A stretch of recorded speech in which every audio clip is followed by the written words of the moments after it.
Bom sábado a todos os irmãos e irmãs, amigos e amigas. Hoje nós temos muitos irmãos e irmãs que estão aqui prestigiando a programação deste sábado, onde nós teremos o batismo da primavera. E hoje nós vamos então fazer o fechamento da lição do trimestre. Antes de nós entrarmos na 13ª lição, eu penso que seria oportuno nós termos pequenos flashes, resumos, a respeito daquilo que nós já estudamos no trimestre. Então você que está com a lição, abra a sua lição aqui no índice. Abra no índice e vamos brevemente recordar aquilo que nós já vimos durante as 12 lições anteriores. Acharam? Vamos lá então. A primeira lição, essa lição, irmãos e irmãs, ela foi escrita pelo responsável do Departamento da Assistência Social Mundial, Jonathan Duft. Na última conferência geral, eu tive o privilégio de ouvir uma pregação dele numa das programações lá em Santo Antônio, nos Estados Unidos, quando a igreja se reuniu. O próximo ano, a igreja novamente se reúne na cidade de Atlanta, para que a Igreja Mundial, mais uma vez, decida sobre as necessidades da Igreja Adventista no mundo todo.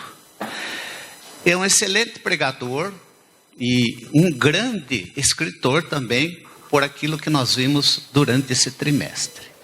O autor da lição começa trazendo para nós a mensagem bíblica de que o mundo foi criado perfeito. Ele saiu perfeito nas mãos de Deus, mas a entrada do pecado destruiu as relações, a relação do homem com Deus, a relação do homem com o homem e a relação do homem com a natureza. Estragou.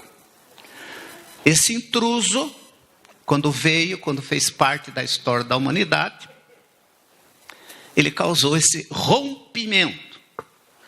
No entanto, no final da primeira lição, o autor nos lembra que Deus deseja restaurar o relacionamento perfeito que existia antes do pecado.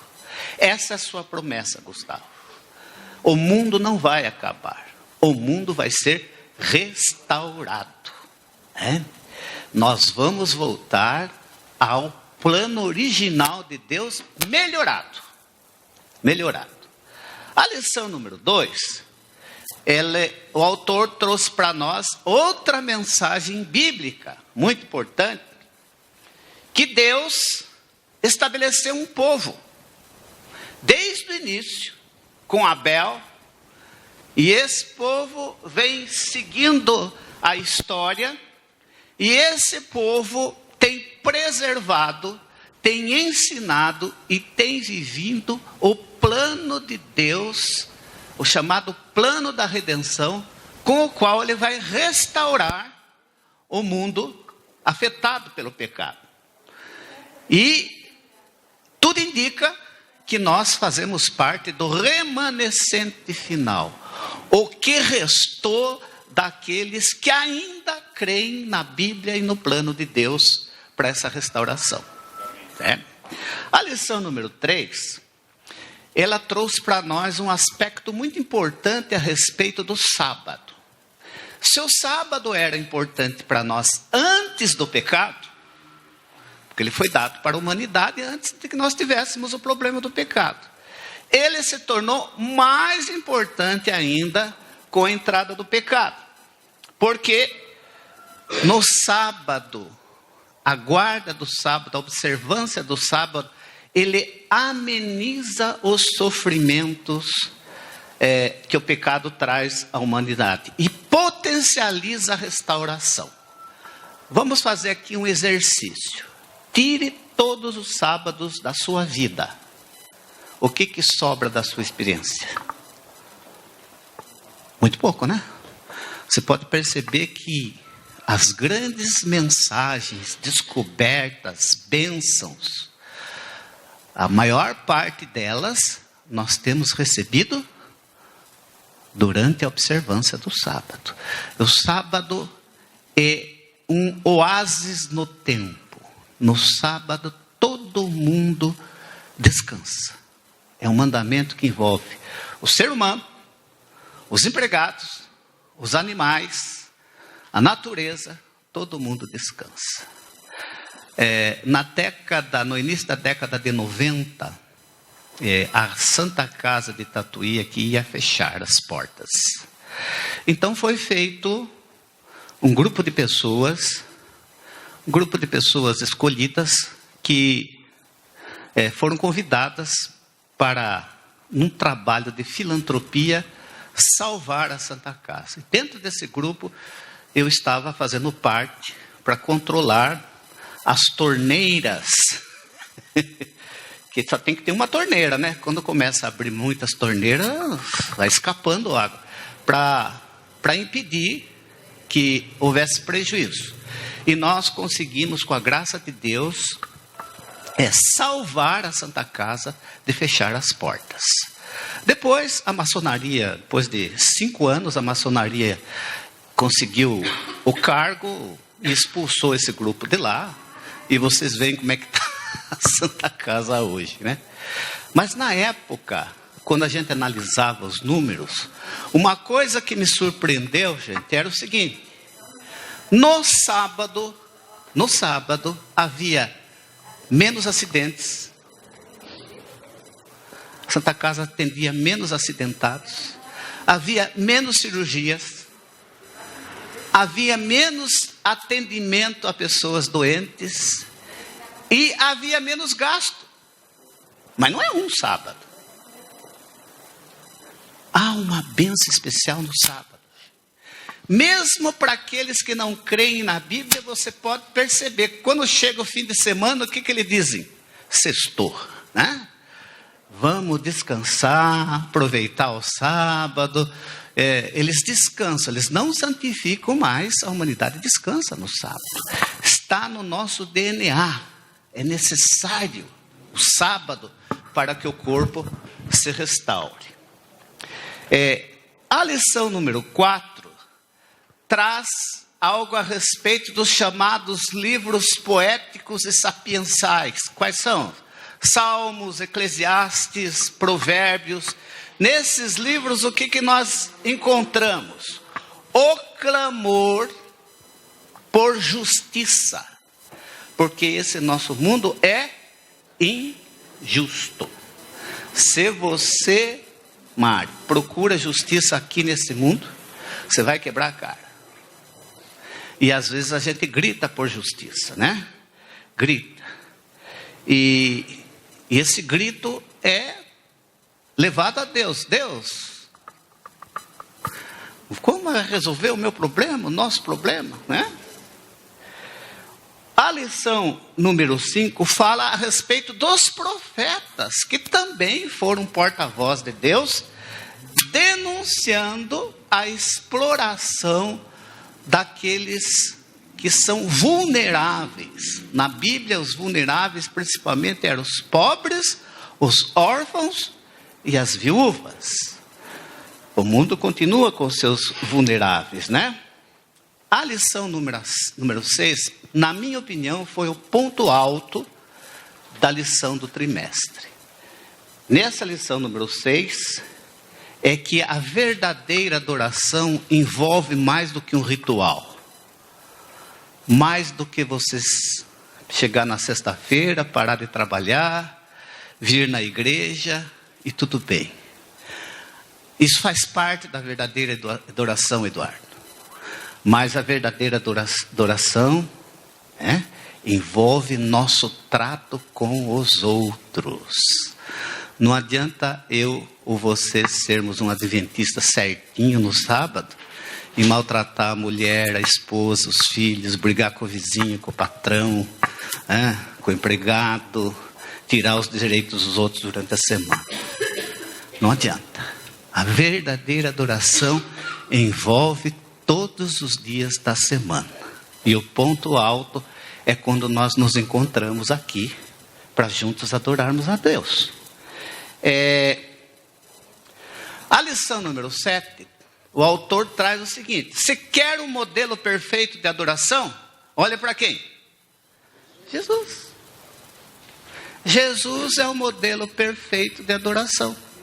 Não fica olhando para os outros.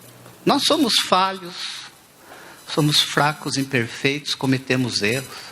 O nosso modelo é Jesus. Se você ficar olhando para mim e eu ficar olhando para vocês, nós vamos para lugar nenhum. Nós somos falhos. E até pode parecer que você não seja, mas já imaginou se os seus maus pensamentos fedessem? Né? Como é que seria? Anjos. Um gambá da vida, né?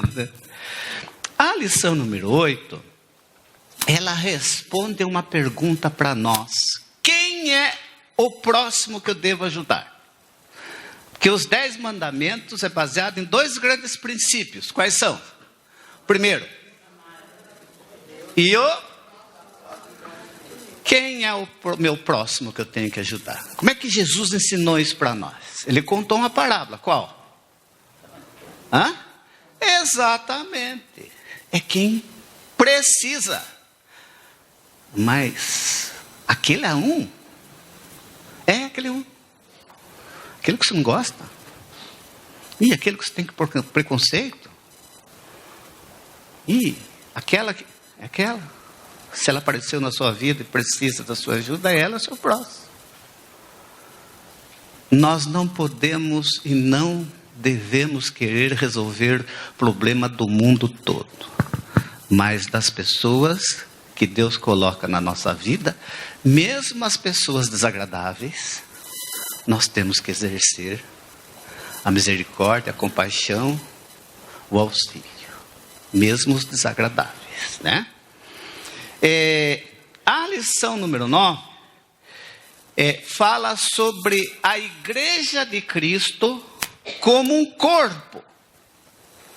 E através do corpo de Cristo, nós tentamos fazer a obra que Cristo fez. Há uma bênção sacerdotal que vocês conhecem, que é aquela bênção que o sacerdote, ele faz aquele sinal assim, estende a mão: o Senhor te abençoe e te guarde, o Senhor faça resplandecer a tua luz sobre ti. O Senhor, o que ele quer dizer é o seguinte: imagine uma criança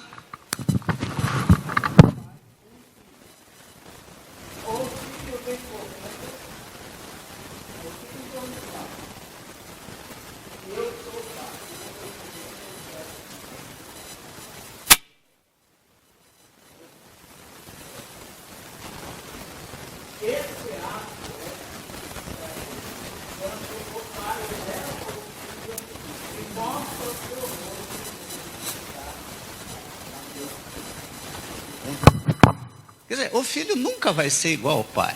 Já viu criança imitando o pai? Imita daquele jeitão, né? Nós nunca vamos ser igual a Deus, mas nós precisamos ter um jeitão de Deus, né? Se somos seguidores de Jesus, eu e você não somos o próprio Cristo, mas tem que ter um jeitão de Cristo. Tem que ser parecido, semelhante. Lição número 10. Qual é o grande remédio para a hipocrisia? Vocês sabem o que é hipocrisia. Hipocrisia é quando você parece, mas não é. Denorex. Parece, mas não é. O que é isso? Você parece crente, você veste como crente, carrega a Bíblia como crente, corta o cabelo como crente, veste roupa de crente, mas não vive como crente. Se parece, mas não é. Qual é o remédio para a hipocrisia? Para a gente não cair nessa armadilha? Qual? O que nós aprendemos? A graça de Deus. Porque quando você entende a graça de Deus, você percebe que você é miserável e que os outros também são. Gente, nós somos tudo farinha do mesmo saco. Quando eu aponto, critico você, olha, tem 3 aqui apontando para mim. Nós somos tudo farinha do mesmo saco. Não se iluda, você não é bonzinho não, viu? Eu não sou bonzinho não. É a graça de Deus que transforma a nossa maneira de pensar. Porque a minha natureza, quando olha quem eu não gosto, mas a graça de Deus. A Mara contou nessa ocasião uma experiência interessante. Tem esse pessoal que fica fazendo malabarismo aí nos semáforos, já viram? Eles escolhem o semáforo que demora mais para ficar. E tem dia que enche a gente, né? E a Mara contou aqui publicamente, eu achei interessante, você me permite contar, né, Mara? Ela olhou ali o pessoal que está ficando ali e já olhou com o quê, Mara? Na realidade eu vi 2 rapazes assim, 2 rapazes bem diferentes. Eles estavam de camisetinha assim, uns shorts floridos assim, mais curto, e um deles estava com o cabelo bem rosa assim, umas tranças bem rosa, grandes, com um lenço amarrado. Provavelmente eles deveriam ser homossexuais, né? E eu olhei assim na hora, falei, gente, como que pode, né? Escolher viver desse jeito, já, né? Aquelas coisas na cabeça, que ele falou que se fedesse naquela hora, acho que tinha todo mundo saindo correndo. E na hora que eu pensei assim, olhando, eu lembrei da lição que falava sobre você amar o seu semelhante, mas não falava que tipo de semelhante. Todos são meus semelhantes. Falei, e na hora veio assim aquela repreensão na minha cabeça. Eu falei, poxa, por que você está pensando isso, né? São pessoas que você tem que amar. E eu comentei aqui na lição que para mim é muito difícil amar o diferente. O muito diferente de mim, que se veste totalmente diferente, que pensa totalmente diferente, que não é da minha turma, vamos dizer. É fácil amar todos os que estão aqui, que todos são da minha turma, né? Somos parecidos nos costumes e tudo mais. Mas o diferente é muito difícil. E Deus quer que a gente ame todos, não é? Se é igual a mim ou não, né? Então eu fiquei muito, assim, constrangida. Obrigado, Mara. É isso que a lição pretendeu fazer comigo e com você. A lição número 11 traz a mensagem, a bendita esperança que está no nosso nome. Como é que é o nome da nossa igreja? Como é que ela começa? Adventista. O que significa adventista? Acredita na volta de Jesus. A minha vida, a sua vida, a nossa vida tem que ser norteada pela esperança da volta de Jesus. Essa semana nós perdemos um amigo e irmão aqui da igreja, o irmão Ruth. Foi muito triste a separação, tudo. Mas ao mesmo tempo, eu tenho a esperança de revê-lo quando Jesus voltar. São mais de 50 anos de amizade. Mas ele decidiu por Jesus. Foi quase na prorrogação, Franklin, mas decidiu. E vai ressuscitar quando Jesus voltar. Queridos, não pense que aqui vai ser bom. Aqui que habita injustiça. É sofrimento e injustiça a maior parte do tempo. Não ponha o coração aqui. E aí vem a lição número 12. Que nós devemos amar a misericórdia, porque a prioridade de quem está aqui deve ser qual? O que Jesus disse? Buscai o que em primeiro lugar? Temos que buscar o reino de Deus. Quanto tempo nós estamos gastando com as coisas do reino de Deus?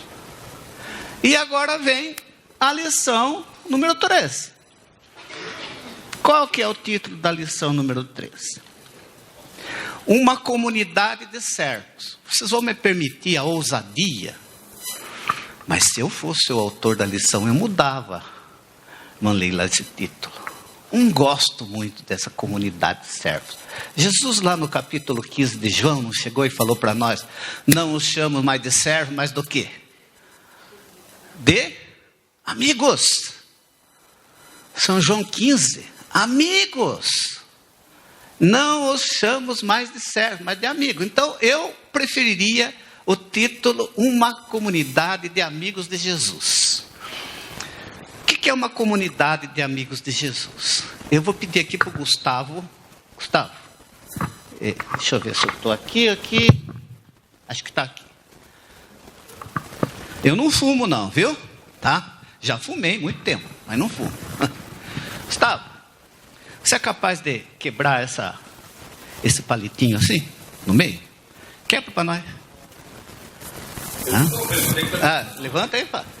Quebrou? Gustavo, você é capaz de quebrar tudo isso junto? Por que não é capaz? Muito. Não. Tente. Parece que ele consiga com as duas mãos. A quebra. Quebrou? Agora mais aí. Bom, põe aqui para nós. A lição que o autor está querendo dizer é o seguinte: quando você faz um ato isolado, algum benefício individualmente, é bom ou é ruim? O que vocês acham? É bom. Mas quando a igreja faz em conjunto, qual é o resultado? Melhor. Então a igreja existe para isso, para servir a comunidade, né? Então nós temos algumas imagens da igreja. A igreja, quando ela está reunida, é uma luz. Quando ela se espalha, é o sal. Então a igreja, ela se reúne e se espalha. Se reúne e se espalha. Ela é o corpo de Cristo. O que mais que a Bíblia fala a nosso respeito? O povo de Deus, perfume de Cristo, embaixadores do céu. Você sabe o que é o embaixador? Estão acompanhando aí o filho do Bolsonaro, né? Que está sendo indicado como embaixador dos Estados Unidos. O embaixador, ele representa o país. Eu quero dizer uma coisa para você, meu irmão, minha irmã.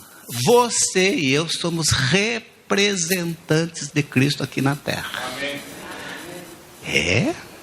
Representante de Cristo. As pessoas vão enxergar a igreja de Cristo de acordo com a minha vida, de acordo com a sua vida. Vocês perceberam a importância do nosso testemunho?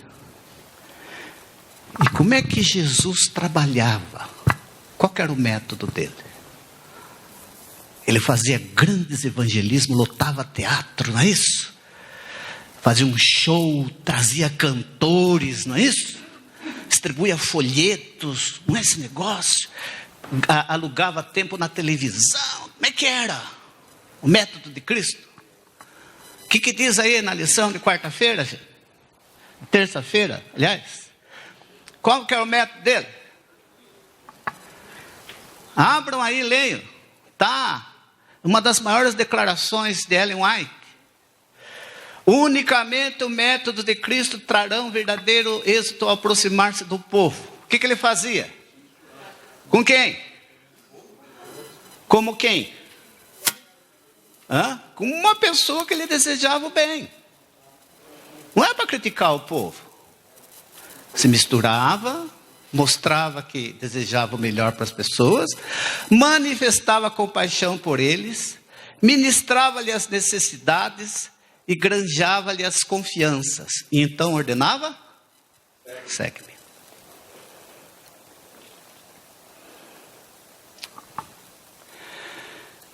Às vezes tem situações que ficam difíceis de você tomar uma decisão, né, Mari? Como essa noite.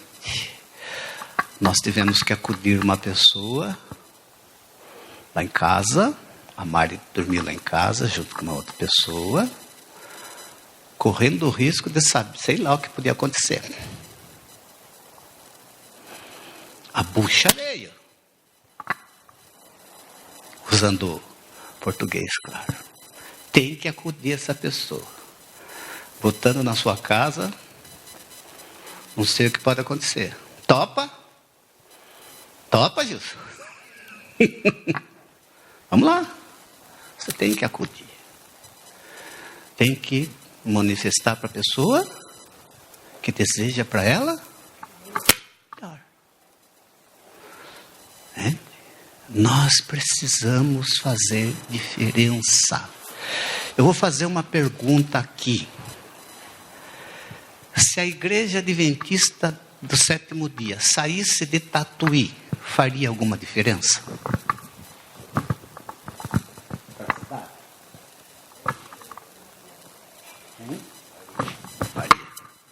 Faria, porque nós aqui somos uma comunidade que fazemos muita coisa. Se você morresse, faria diferença? Hã?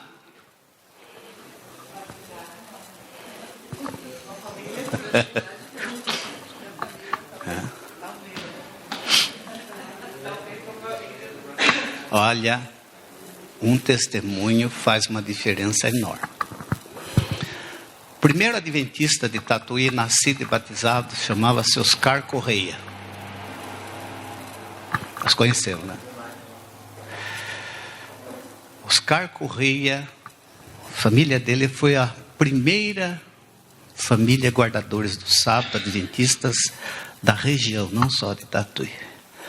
Eu, carinhosamente, eu chamava de vô Oscar, porque ele é avô, era avô da minha esposa. Quando esse homem morreu, o número de pessoas que foram no funeral e falavam, esse homem era um homem bom, esse homem era um homem justo, esse homem... Eu fiquei bobo. Você lembra, né? Lembro, ele era muito piedoso, muito gente boa. Uma pessoa fez diferença. Eu e você, nas mãos de Deus, podemos fazer diferenças. Mas tem que pagar o preço. Qual é o preço? Qual é o preço? Tem que se envolver, né? Por isso, estamos chegando ao final. Gente, o autor da lição termina dizendo para nós o seguinte: depois de tudo que a gente estudou, o que nós devemos fazer agora? Como? Praticar. Eu estava lendo, eu comecei com a minha mulher, se essa lição não mudar a nossa vida, não sei o que eu preciso. Nunca precisa mais. Essa lição faz diferença. Vou contar a última experiência, caso verídico. Um médico, ele se formou e morava numa cidade do interior. Se formou e foi trabalhar em outro lugar. Lá, trabalhou mais de 35 anos, se aposentou e resolveu voltar para a cidade dele. Ele não era adventista. Ele se tornou adventista na outra cidade. Mas ele morava numa rua que tinha uma igreja adventista. Quando ele voltou na cidade dele, ele foi lá na rua dele. Quero ver como é que está a igreja lá, né? Foi lá, procurou. Encontrou uma pessoa que morava ali. Você sabe onde fica a igreja adventista aqui? O homem falou, igreja adventista? É um pessoal que se reúne no sábado.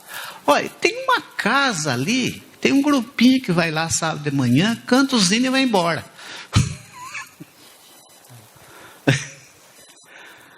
Canta uns hinos e vai. Não podemos ser vistos dessa maneira. Temos que ser vistos como o povo de Deus.